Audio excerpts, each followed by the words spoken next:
Cardom ajak ding kluye phi mohor pen wang thuli lo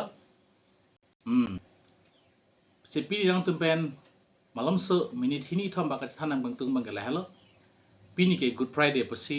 what is good friday bang so lam thang mena si bomta arni ke me pada uttam शुक्रवार bubang pu good friday te ko pilo pen why ko piat helo ko pia pot lo si nang lang onon what is good friday si itum munitum than than ilitum ke kupine ingnam api pensi munit ke keciplang stamela kali hasropen ilitum han aporman nang pipe melo je munit ke phan ke arna ma methang rj son thak ari pensi selam lo ke chenging ding pc ke chenging pi hini ke thom ilitum lang namote theklong pe me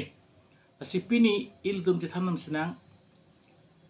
what is good friday tangte munit aphan arna ma methang rj son methang ari penson sesi labang so period he thak bilo ponta mehala bang so hutke edena garden edena be rirong si bilo arnam isiaron pithik lo halada je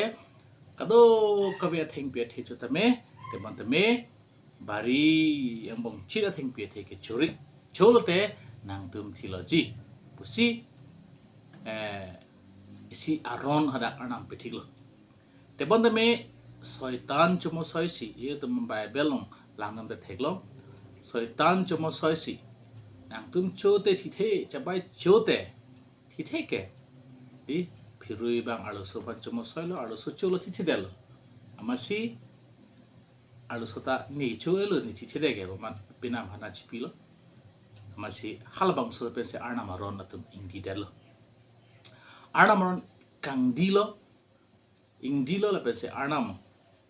pen munitum chehelo winglo copy pot pap ke aron ki kre henlo lasi il tu pan john isia john nong me il tong pan than lo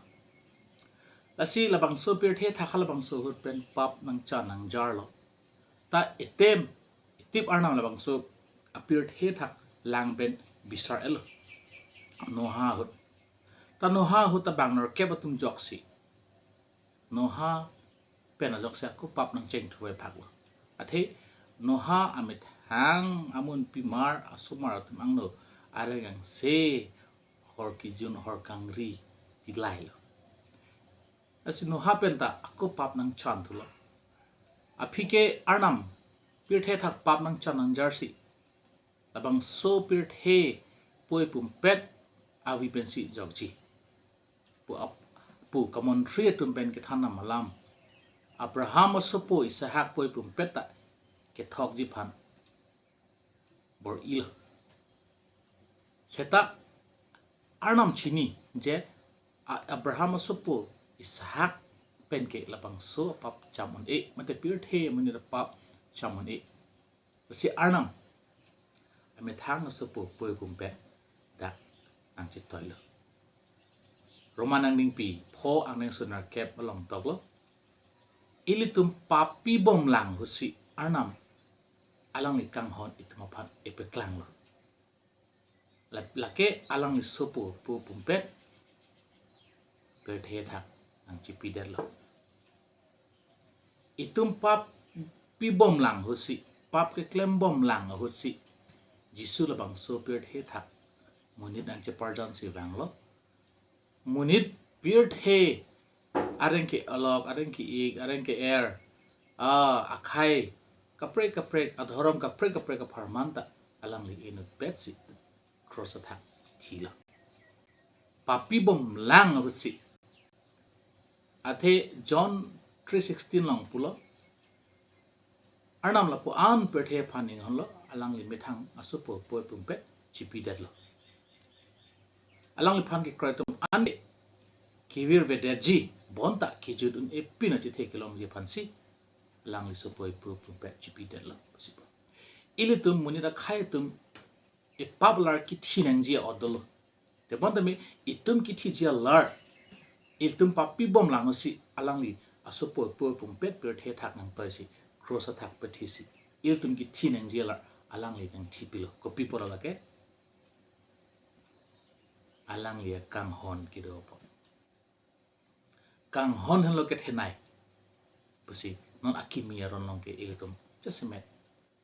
il tum chinang asi what is Good Friday ke la hen lo pir the muni the pap an ka pe job pen alang li kang hon ituma phan nang ke pe klang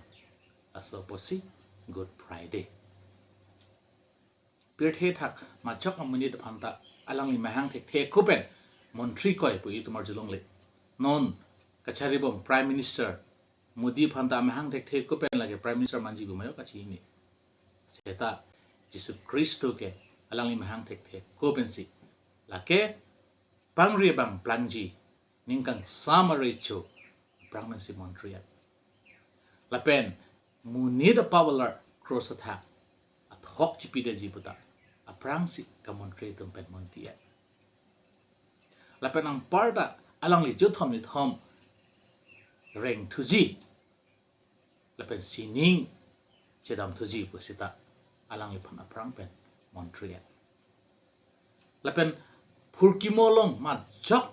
amunit lapen ma jok arnam ta velang je thilot pen ki thur thubuge kewal Jesu Kristo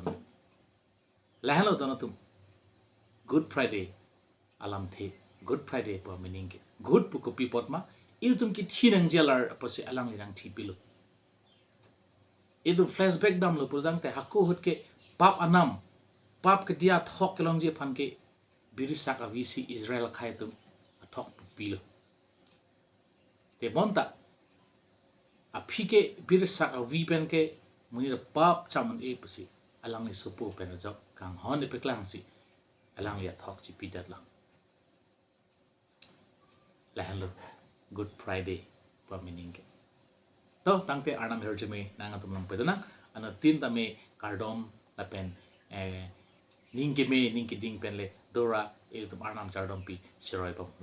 thank you god bless you